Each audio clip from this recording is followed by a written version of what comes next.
Stevens sirvió las bebidas y pronto, después de las 8, en aquella noche glacial de invierno, la mayoría de nosotros nos fuimos con ellas a la biblioteca. Por un momento, nadie dijo nada.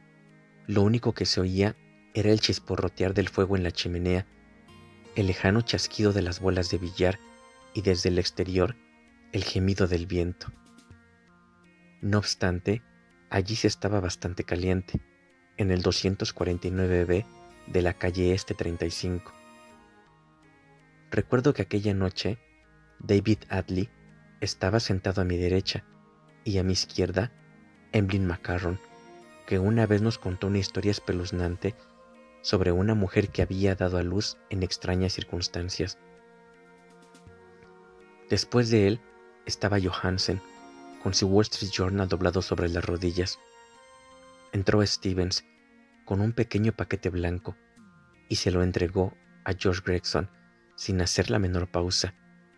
Stevens es el mayordomo perfecto, a pesar de su ligero acento de Brooklyn, o quizá por causa de él, pero su mayor atributo, por lo que a mí se refiere, es que siempre sabe a quién debe entregar el paquete, aunque nadie lo reclame.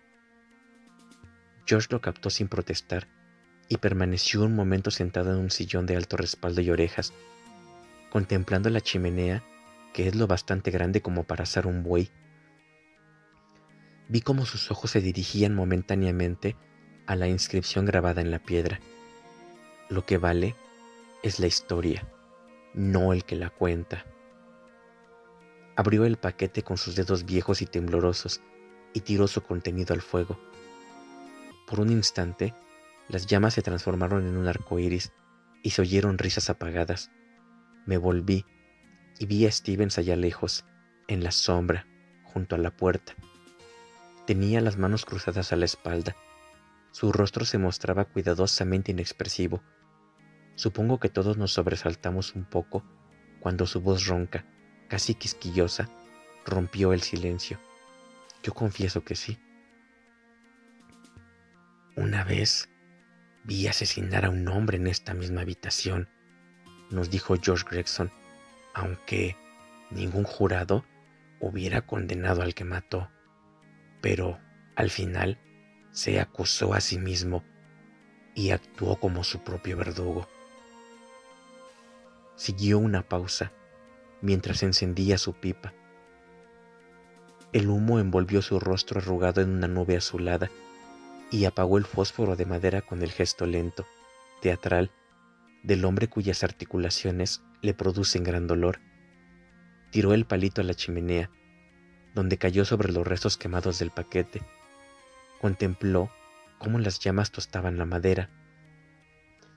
Sus agudos ojos azules parecían cavilar bajo sus hirsutas cejas entrecanas. Su nariz era grande y ganchuda, sus labios delgados y firmes, sus hombros alzados hasta casi la base de su cráneo. «No nos mantengas en ascuas, George», refunfuñó Peter Andrews. «Suéltalo ya. Ni lo sueñes. Ten paciencia». Y todos tuvimos que esperar hasta que su pipa quedó prendida a su gusto. Cuando unas brasas se encendieron perfectamente repartidas en la enorme cazoleta de brezo, George cruzó sus manos grandes, ligeramente temblorosas, sobre una de sus rodillas y dijo: «Está bien, tengo 85 años y lo que voy a relataros ocurrió cuando yo tenía más o menos 20. En todo caso, sé que fue en 1919 y acababa de regresar de la Gran Guerra. Mi novia había muerto 5 meses antes de la gripe. Solo tenía 19 años y yo me lancé a beber y jugar a las cartas, mucho más de lo que hubiera debido.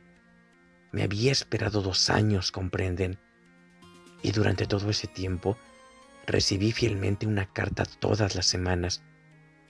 Quizá podrán comprender por qué me abandoné tanto. No tenía creencias religiosas.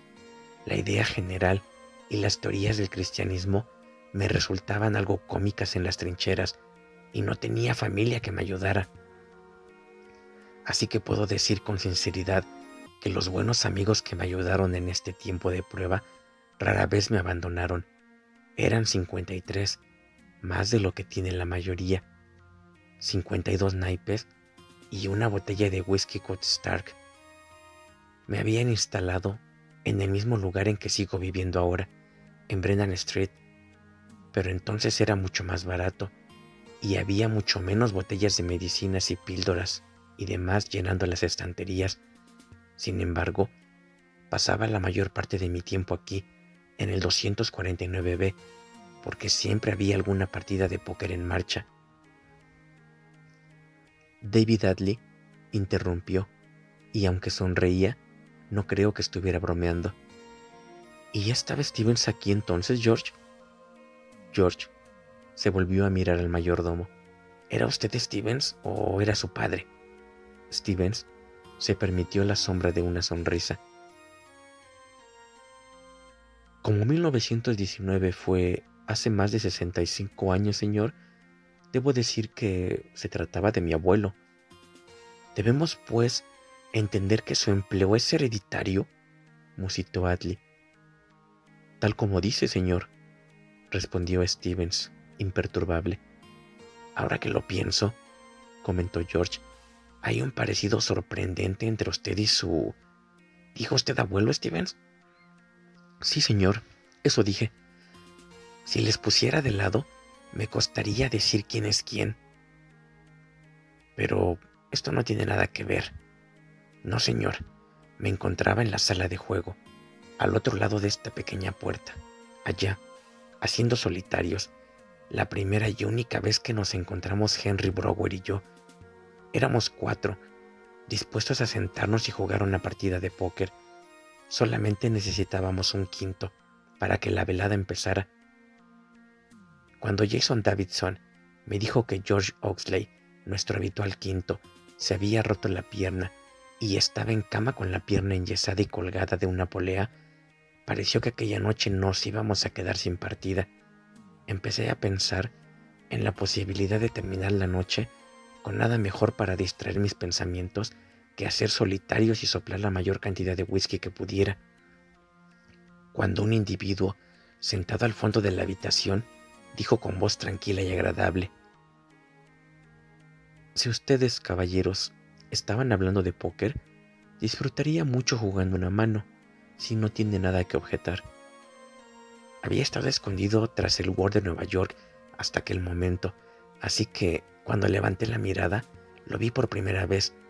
Era un hombre joven con cara de viejo. No sé si me entienden. Algunas de las huellas que vi en su rostro había empezado a redescubrirlas en el mío, desde la muerte de Rosalie. Algunas, no todas. Aunque el joven no podía tener más de 28 años, a juzgar por su cabello, sus manos y el modo de andar, su rostro parecía marcado por la experiencia, y sus ojos, que eran muy oscuros, parecían más que tristes, parecían atormentados. Era guapo, con un bigote pequeño y recortado, y cabello rubio oscuro. Vestía un buen traje de color marrón y se había soltado el botón del cuello. Me llamo Henry Bower, dijo. Davidson se precipitó a través de la estancia para estrecharle la mano, pero ocurrió una cosa extraña. Brower dejó caer el periódico y levantó ambas manos, lejos de su alcance. La expresión en su rostro era de horror. Davidson se detuvo, confuso, más estupefacto que indignado. Solo tenía 22 años. Cielos, qué jóvenes éramos todos en aquellos días, y era como un cachorrillo. Perdóneme, se excusó Brower con suma gravedad, pero nunca estrechó la mano de nadie. Davidson parpadeó. ¿Nunca? Qué curioso. ¿Y por qué no? Bueno, ya les he dicho que Davidson era algo así como un cachorro. Brower no se molestó y lo tomó con una sonrisa, algo turbada, abierta. Acabo de llegar de Bombay, explicó. Es un lugar extraño, populoso, sucio, lleno de pestilencia y enfermedades. Los buitres se pasean y presumen sobre los muros de la ciudad por millares. Hace 2 años estuve allí en misión comercial y se me contagió el horror a nuestra costumbre occidental de estrechar manos.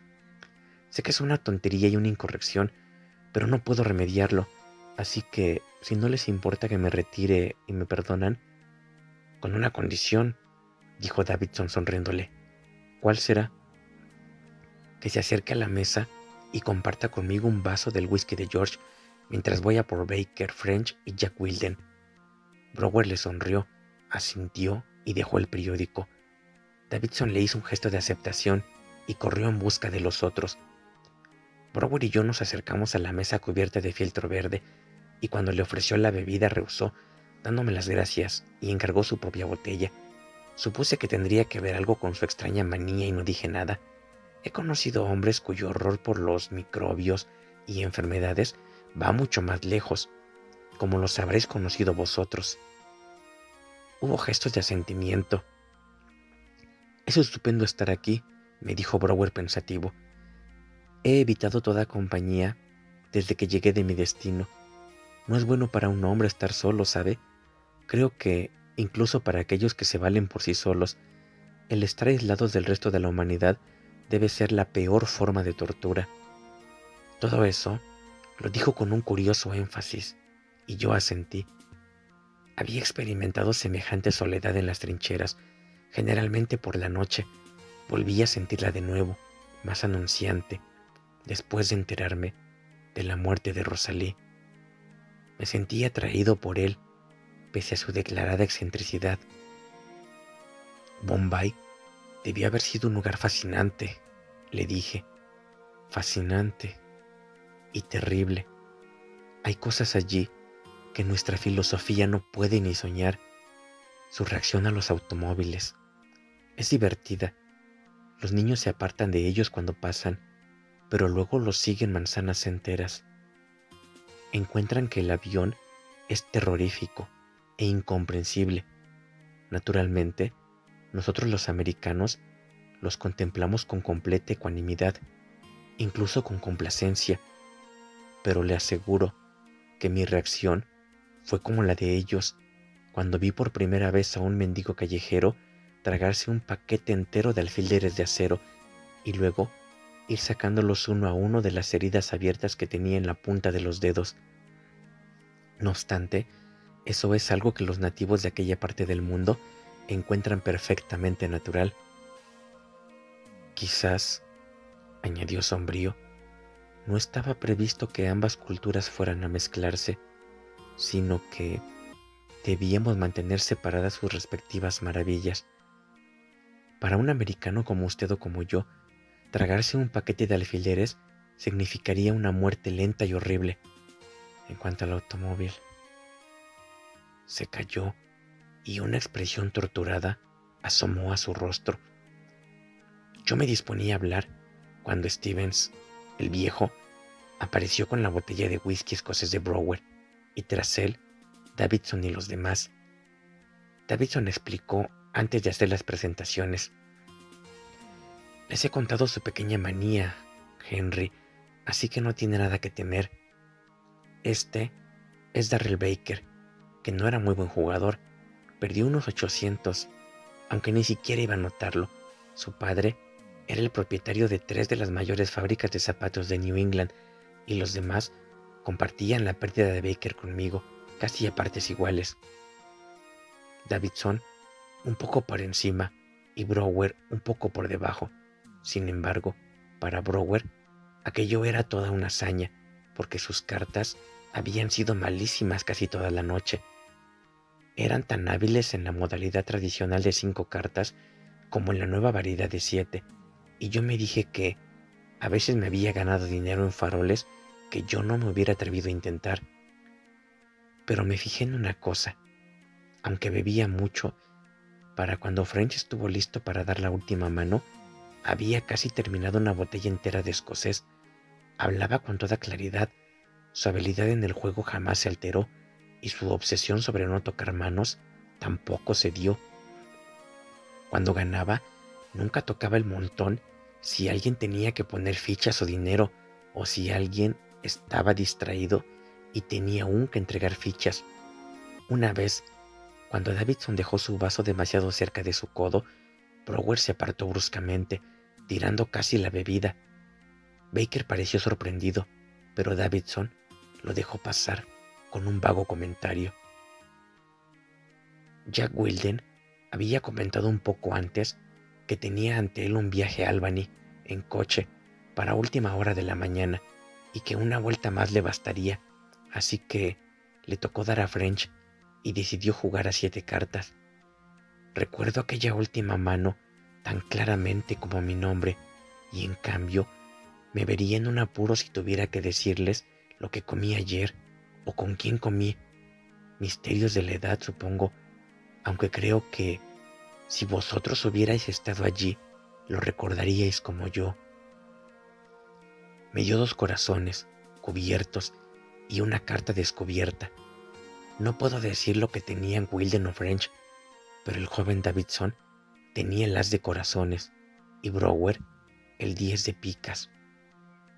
Davidson apostó $2, 5 era nuestro límite, y volvió a repartir cartas. Davidson había cogido un trío que no parecía mejorar su mano, sin embargo, echó $3 al pozo. La última mano, anunció alegremente.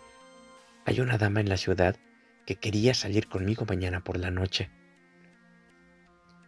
No creo que hubiera creído a una echadora de cartas si hubiese dicho cuántas veces me atormentaría esta frase a ratos perdidos hasta hoy en día. French repartió la tercera vuelta. No tuve suerte con mi escalera, pero Baker, que era siempre el gran perdedor, logró unas parejas de reyes, creo. Brower había logrado un par de diamantes que no parecían servir para gran cosa. Baker apostó hasta el límite por su pareja y Davidson subió a 5. Todos nos quedamos en el juego y llegó nuestra última carta descubierta. Yo saqué el rey de corazones para mi escalera. Baker sacó una tercera para sumar a su pareja y Davidson un segundo as que lo hizo brillar los ojos. Brower recogió una reina de picas y les juro que no comprendí por qué no abatía. Sus cartas parecían tan malas como todas las que había tenido aquella noche, pero las apuestas fueron subiendo. Baker apostó 5, Davidson llegó a 5, Brower también. Jack Wilden dijo: no sé, pero creo que mi pareja no vale gran cosa, y tiró las cartas. Yo canté y volví a poner 5, Baker también.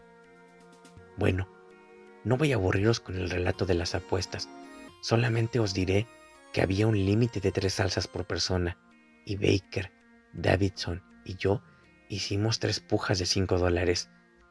Brower se limitó a repetir cada evite y apuesta, siempre cuidando de no poner su dinero en el pozo hasta que todas las manos estaban lejos. Y había mucho dinero, algo más de $200, cuando French nos sirvió nuestra última carta cubierta.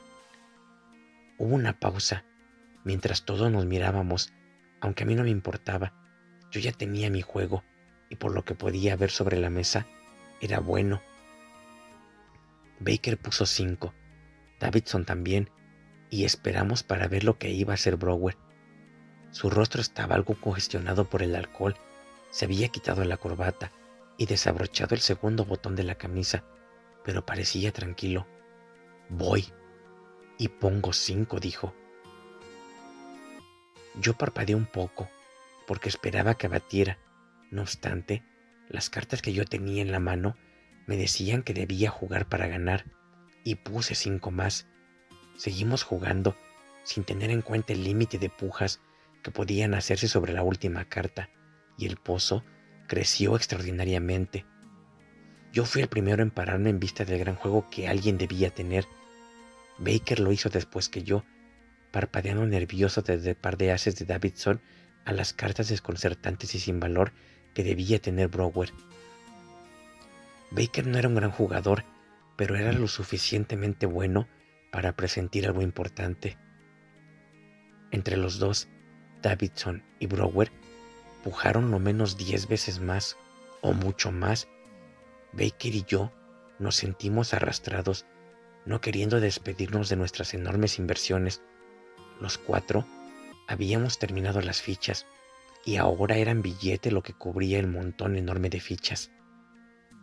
Bueno, dijo Davidson, después de la última puja de Brower, creo que voy a bajar. Si lo suyo ha sido un farol, Henry, ha sido un gran farol, pero he ganado, y Jack tiene un largo camino ante el mañana. Y al decirlo, puso otro billete de $5 sobre el montón y anunció: me paro. Ignoro lo que pensaban los demás, pero me sentí realmente aliviado, sin que eso tuviera nada que ver con la gran cantidad de dinero que había dejado en el pozo. El juego había ido volviéndose peligroso, y mientras que Baker y yo podíamos permitirnos perder, el pobre Jace Davidson no. Siempre estaba en apuros, vivía de una renta, no muy grande, que le había dejado una tía suya.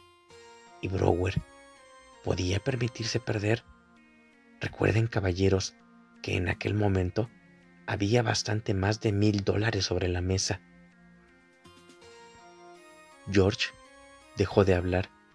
Se le había apagado la pipa. Bien, ¿qué ocurrió?, preguntó Batley. No nos tenga sobre ascuas, George. Nos tiene a todos sentados al borde de las sillas. Déjenos caer o siéntenos bien otra vez.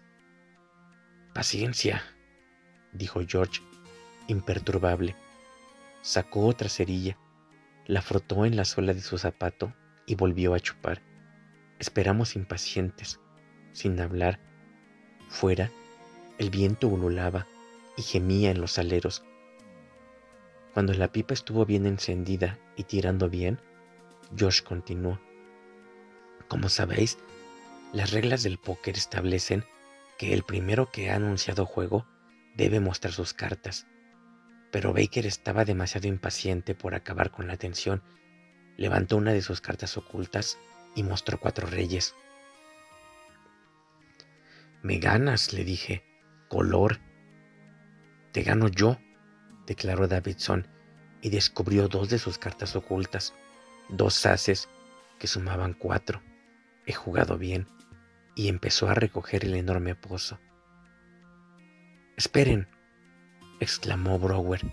No hizo el menor movimiento, ni tocó la mano de Davidson como hubieran hecho muchos, pero bastó con su voz. Davidson se paró a mirar y abrió la boca.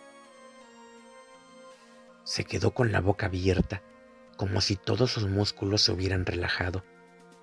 Brower descubrió sus 3 cartas ocultas, revelando una escalera de color del 8 a la reina. Creo que esto gana a sus ases, ¿verdad?, preguntó correctamente Brower. Davidson enrojeció, luego palideció. Sí, murmuró despacio, como si descubriera el hecho por primera vez. Sí, en efecto. Daría una fortuna por conocer los motivos que empujaron a Davidson a hacer lo que hizo. Conocía la extrema aversión de Brower a ser tocado. El hombre lo había demostrado de 100 maneras distintas aquella noche. Tal vez Davidson olvidó sencillamente, en su afán por demostrar a Brower y a todos nosotros que podía hacer frente a sus pérdidas y aceptarlas deportivamente. Les he dicho que era como un cachorro, y aquel gesto encajaba con su carácter. Pero los cachorros también pueden morder cuando se les provoca. No son asesinos. Un cachorro no te saltará nunca la garganta, pero a muchos hombres les han tenido que coser los dedos como castigo por molestar a un perrito con una zapatilla o un hueso de goma. Esto también podría ser parte del carácter de Davidson, tal como lo recuerdo. Daría una fortuna, como ya he dicho, por saber, pero supongo que lo que importa es el resultado. Cuando Davidson apartó las manos del pozo, Brower alargó las suyas para recogerlo. En aquel instante, el rostro de Davidson se iluminó con algo así como cordial camaradería y cogió la mano de Brower y se la estrechó diciéndole: Brillante, Henry. ¡Qué juego! Simplemente brillante. No creo que jamás haya. Brower le interrumpió con un alarido casi femenino que resultó espantoso en el silencio desierto de la sala de juego y se apartó. Las fichas y el dinero se desparramaron de cualquier modo al sacudir la mesa que por poco se cae. Todos nos quedamos inmóviles por el inesperado giro de los acontecimientos, incapaces de dar un paso. Brower se alejó a trompicones de la mesa, manteniendo su mano en alto, delante de sí, como una versión masculina de Lady Macbeth. Estaba blanco como un cadáver, y el terror reflejado en su rostro era tal que aún soy incapaz ahora de poder describirlo.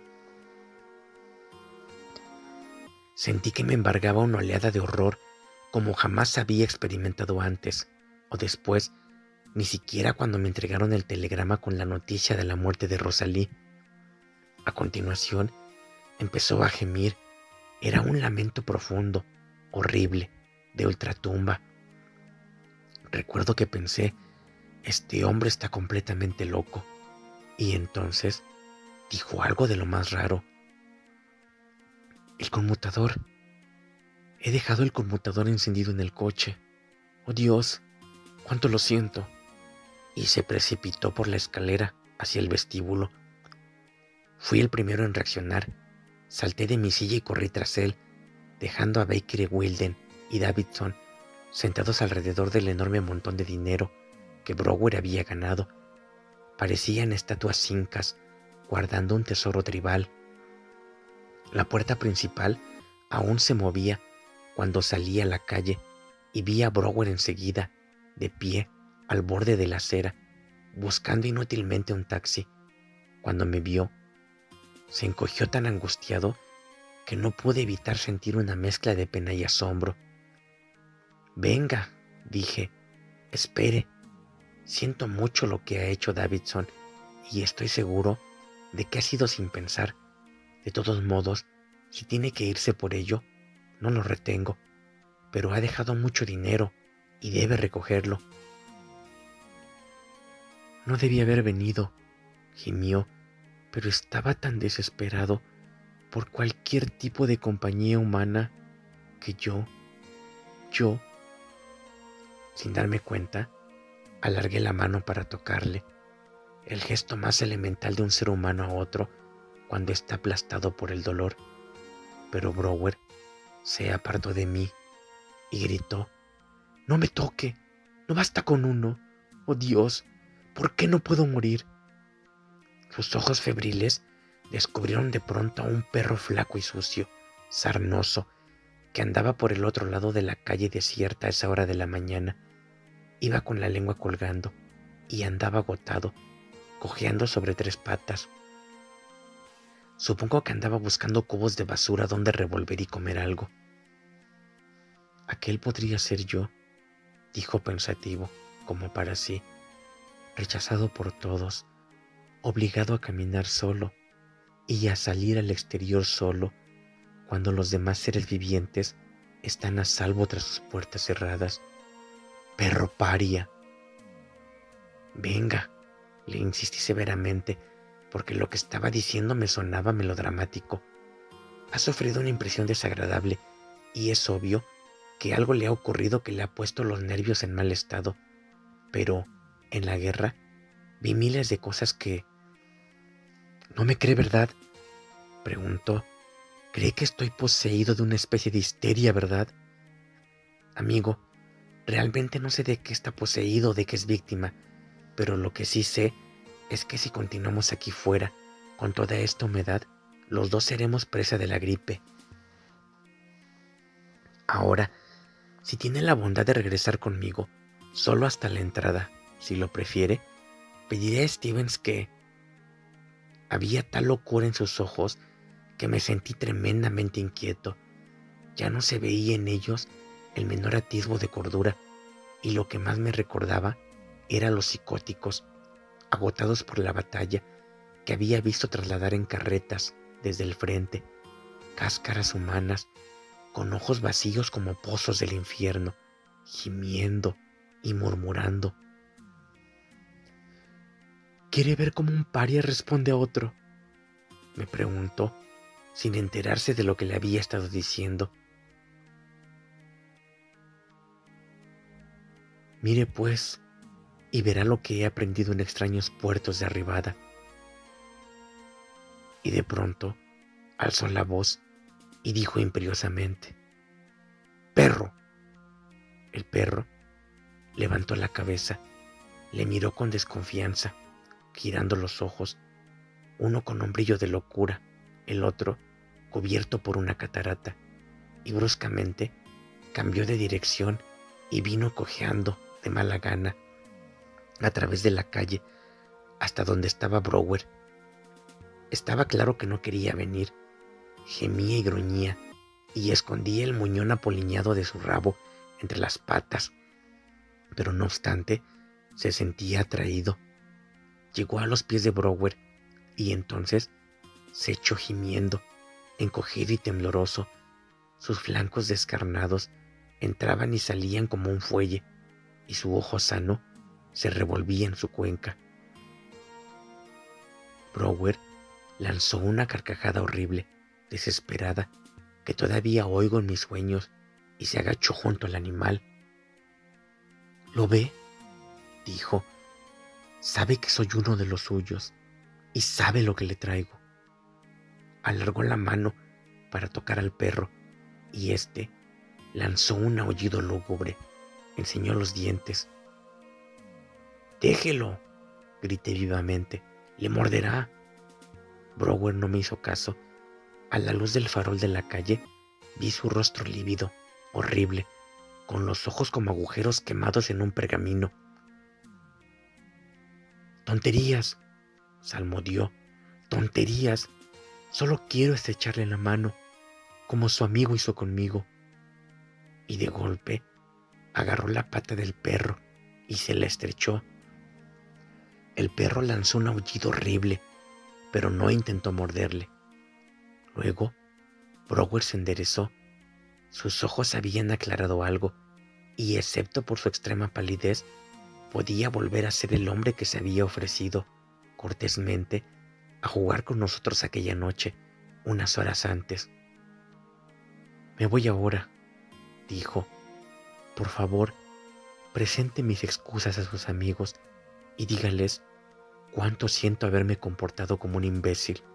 Quizás, en otra ocasión, tendré la oportunidad de redimirme. Somos nosotros los que debemos pedirle perdón. ¿Ha olvidado usted el dinero? Hay bastante más de $1000. Oh, sí, el dinero. Y su boca se curvó en la más amarga de las sonrisas que jamás haya visto. No se preocupe por tener que entrar otra vez. Si me promete que me esperará aquí, se lo traeré. ¿Le parece bien? Si lo desea, esperaré. Mirando reflexivo al perro que seguía quejándose a sus pies, y añadió: a lo mejor querrá venir a mi casa y comer decentemente por una vez en su miserable vida.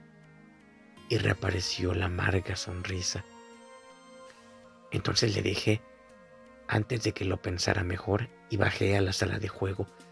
Alguien, probablemente Jack Wilden, siempre había tenido una mente ordenada, había cambiado todas las fichas por billetes y los había amontonado cuidadosamente en el centro del tapete verde.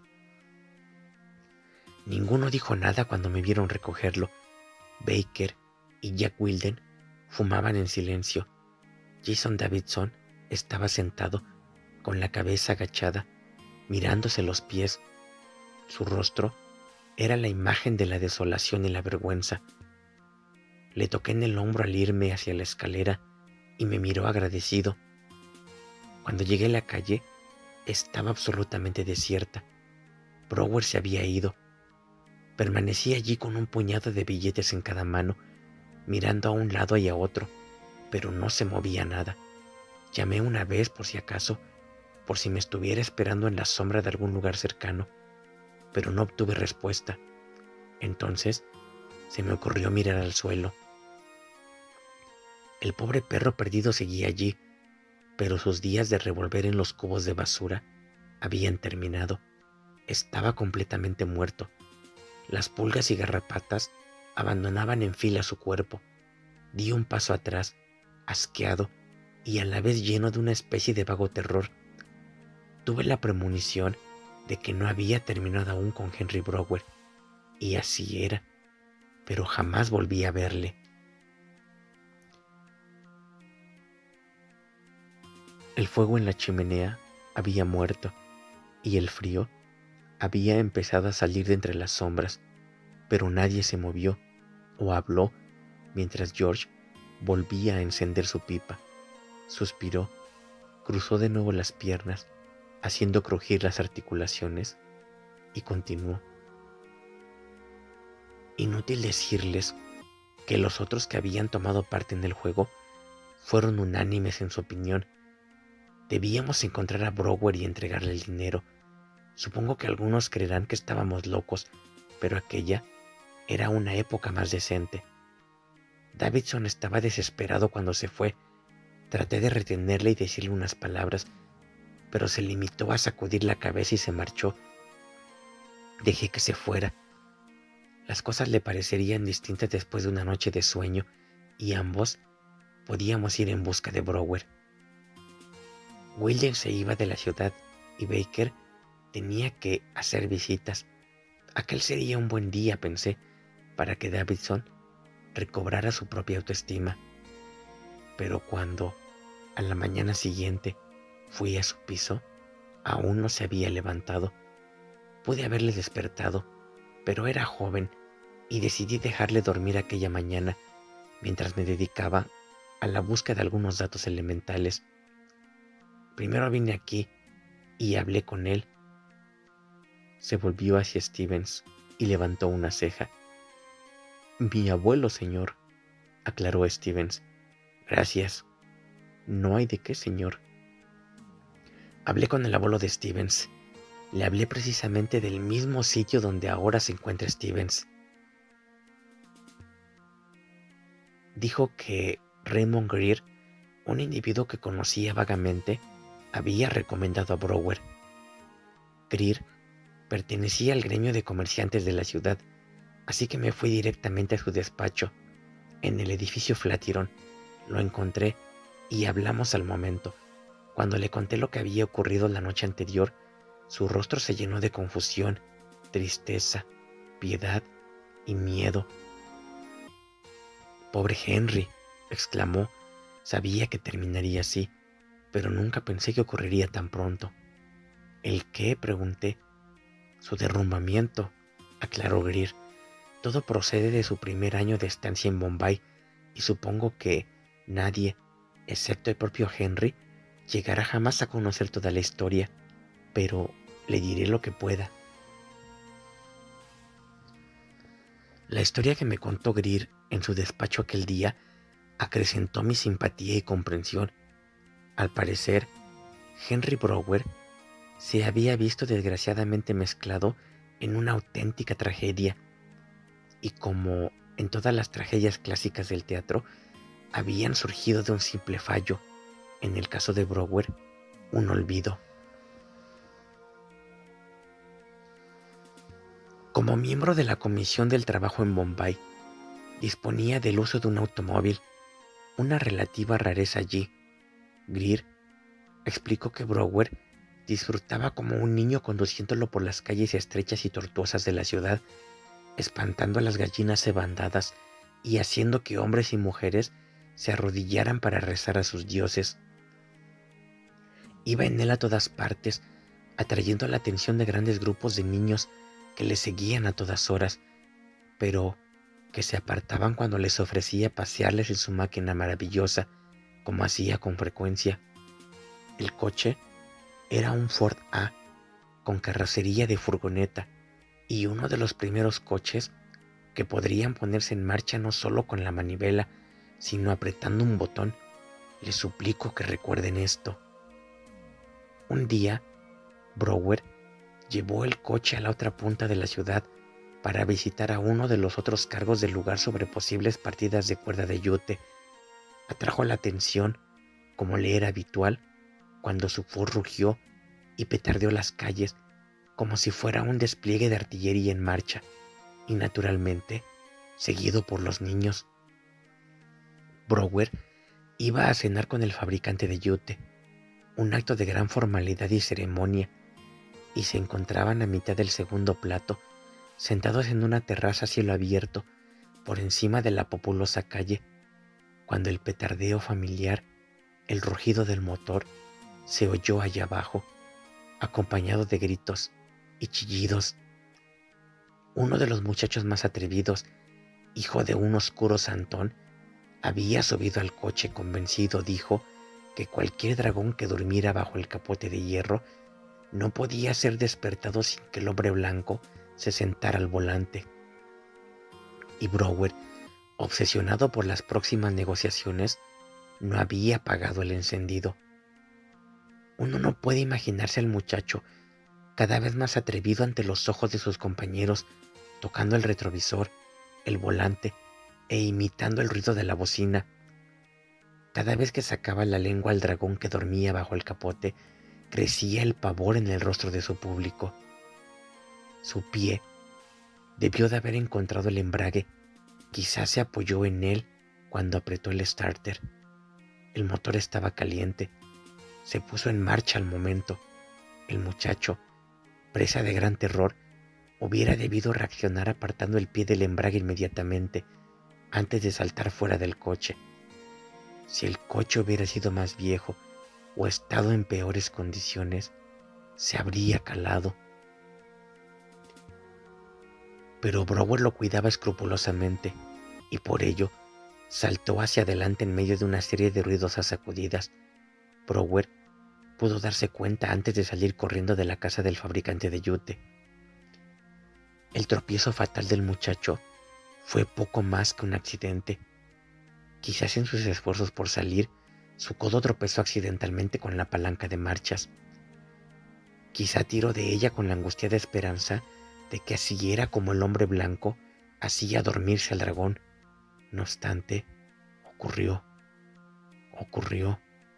El auto alcanzó una velocidad suicida y cargó contra la multitud en aquella calle abarrotada de gente, saltando sobre bultos y aplastando las jaulas de mimbre del vendedor de aves, reduciendo a astillas la carreta del vendedor de flores.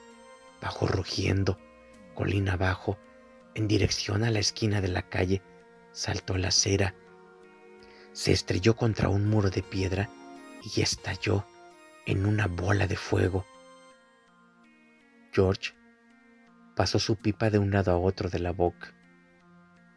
Esto fue lo único que pudo contarme Greer, porque era lo único que tenía sentido de todo lo que dijo Brower. Lo demás era como una arenga desatinada sobre la locura que dos culturas tan dispares llegaran a mezclarse.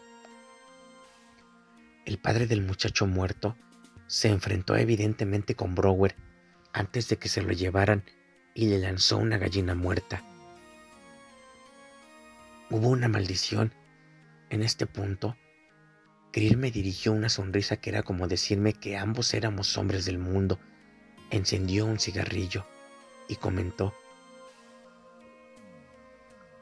cuando ocurre una cosa así, hay siempre una maldición. Esos miserables paganos tienen que plantar cara a toda costa. Es su pan y mantequilla. ¿Cuál fue la maldición? Quise saber. Supuse que la habría adivinado. El santón le dijo que un hombre que practicaba su brujería sobre un muchacho tan joven debería volverse un paria, un proscrito.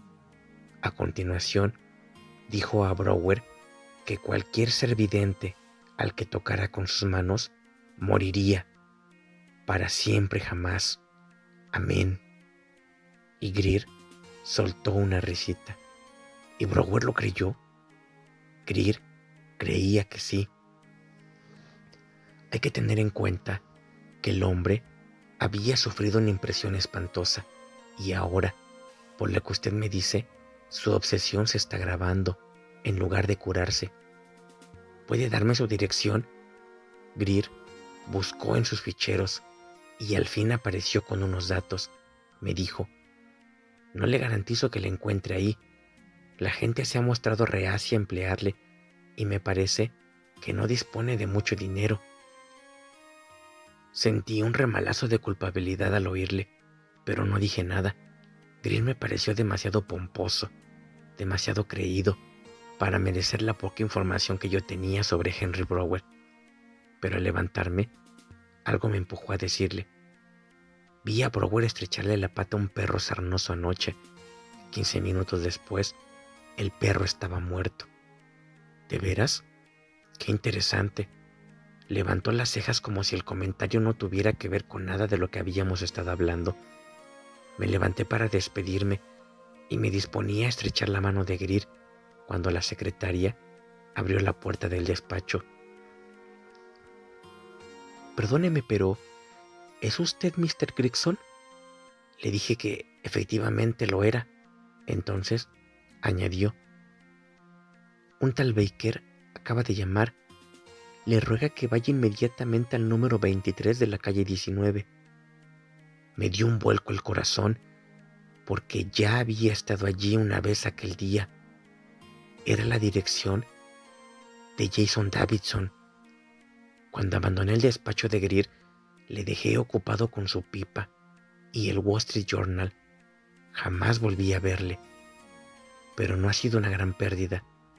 Me sentía embargado por un temor específico, el tipo que nunca cristalizará del todo en temor real por un objeto determinado, porque es demasiado espantoso, demasiado increíble para ser tenido seriamente en cuenta.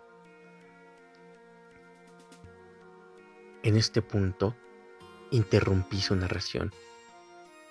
¡Santo Dios, George! ¿No irá a decirnos que estaba muerto? Completamente muerto, asintió George. Llegué casi al mismo tiempo que el forense. Su muerte se calificó de trombosis coronaria. Hacía unos 16 días que había cumplido 23 años. En los siguientes días traté de decirme que todo aquello era una desgraciada coincidencia y que era mejor olvidarlo.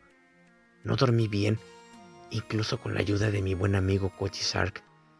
Me dije que lo que había que hacer era repartir el pozo de la noche anterior entre nosotros tres y olvidar que Henry Brower había irrumpido alguna vez en nuestras vidas, pero no pude. Preparé en cambio un cheque de caja por aquella cantidad y fui a la dirección que Greer me había dado, en Harlem. No estaba. La dirección que había dejado era un lugar en el East End, un vecindario ligeramente menos acomodado, pero de todas formas decente. Había abandonado también esa dirección un mes antes de la partida de póker, y su nueva dirección estaba en East Village, un barrio pobre. El encargado del edificio, un hombre flaco, acompañado de un enorme mastín negro que no dejaba de gruñir, me dijo que Brower se había marchado el 3 de abril, el día siguiente al de la partida. Le pregunté si había dejado alguna dirección y echó la cabeza hacia atrás y emitió un graznido que aparentemente le servía de risa. La única dirección que dejan cuando se van de aquí es el infierno, jefe, pero a veces se paran en el Bowery, en su camino. El Bowery era lo que entonces los forasteros creen que es ahora, el hogar de los sin hogar, la última parada para los hombres sin rostro que solamente desean otra botella de vino barato u otra inyección del polvo blanco que proporciona sueños sin fin. Me dirigí allá. En aquellos días había docenas de casas de mala muerte, algunas misiones caritativas que recogían a los borrachos por la noche y centenares de callejones donde un hombre podía esconder un colchón viejo cocido de chinches. Vi docenas de hombres, todos ellos poco más que esqueletos comidos por las bebidas y las drogas. Ni se conocían nombres ni se usaban. Cuando un hombre llega al nivel más bajo, con el hígado deshecho por el alcohol, con la nariz hecha llaga, abierta de tanto aspirar cocaína y potasa, con los dedos congelados y los dientes podridos, Un hombre ya no necesita el nombre para nada. Pero yo describía a Henry Brower a todos los que veía, sin conseguir nada. Los dueños de los bares movían la cabeza y seguían caminando. No le encontré aquel día, ni en el otro, ni en el otro. Transcurrieron 2 semanas y de pronto hablé con un hombre que me dijo que alguien parecido había dormido 3 noches atrás en la pensión de Devarney. Fui allí. Estaba solo un par de manzanas del área que yo había estado recorriendo. El hombre del mostrador era un viejo áspero, con una calva escamosa y unos ojos lagañosos y brillantes. En la ventana cargada de moscas se anunciaban habitaciones con vista a la calle por 10 centavos la noche. Mientras duró la descripción de Brower, el viejo fue moviendo afirmativamente la cabeza y cuando hube terminado, me dijo: «Le conozco, señorito, le conozco muy bien, pero no puedo recordar exactamente. Creo que me ayudaría a ver $1 delante de mí». Saqué $1 y lo hizo desaparecer al instante, pese a la artritis. «Estuvo ahí, señorito, pero se ha ido. ¿Sabe a dónde? No recuerdo bien, pero quizá podría con $1 delante de mí». Saqué otro billete, que hizo desaparecer tan rápidamente como el primero. Algo, entonces, debió parecerle deliciosamente cómico, y de su pecho salió una tos rasposa de tuberculoso. «Bien, ya se ha divertido», le dije, «y además le he pagado bien por ello. Dígame ahora, ¿sabe a dónde está ese hombre?». El viejo volvió a reírse divertido. «Sí, Pottersfield es su nueva residencia. Tiene un contrato para la eternidad y al diablo por compañero. ¿Qué le parece la noticia, señorito?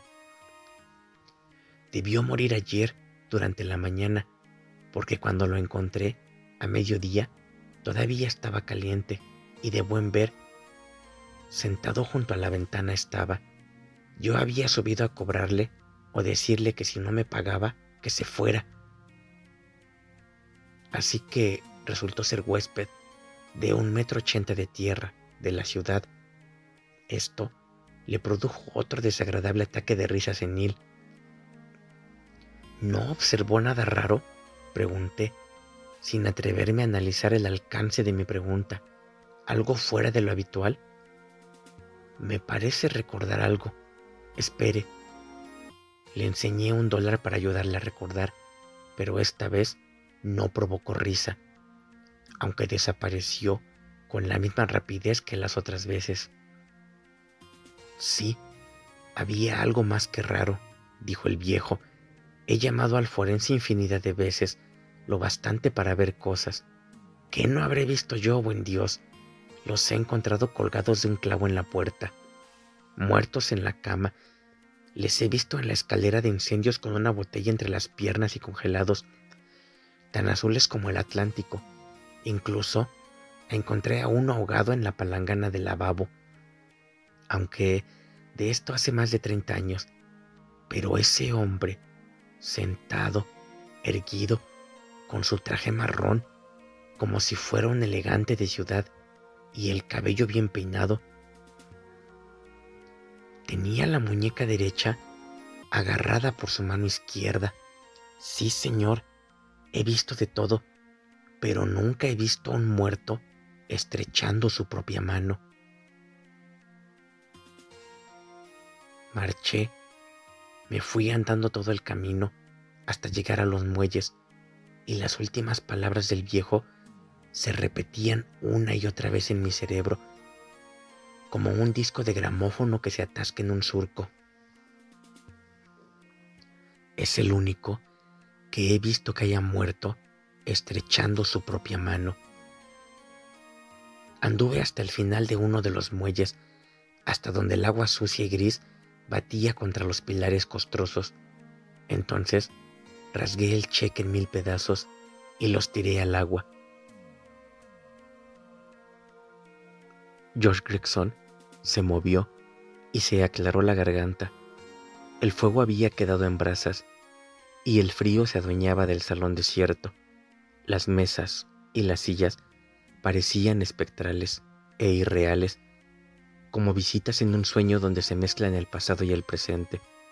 El resplandor tenía las palabras de la piedra de la chimenea de un color naranja apagado. Lo que vale es la historia, no el que la cuenta. Solo le vi una vez, y una vez fue bastante. No se me ha olvidado jamás, pero sirvió para sacarme de mi propio duelo, porque cualquier hombre que pueda moverse entre sus semejantes no está completamente solo. Si me trae el abrigo, Stevens, creo que me iré a la casa. Me he quedado mucho más tarde que de costumbre. Y cuando Stevens se lo trajo, George sonrió y señaló un pequeño lunar debajo de la comisura izquierda de Stevens. Realmente, el parecido es asombroso. ¿Sabe? Su abuelo tenía un lunar exactamente en el mismo sitio. Stevens sonrió, pero no comentó nada. George se fue y nosotros fuimos desfilando poco después.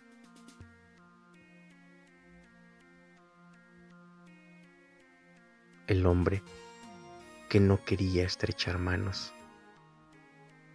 Stephen King.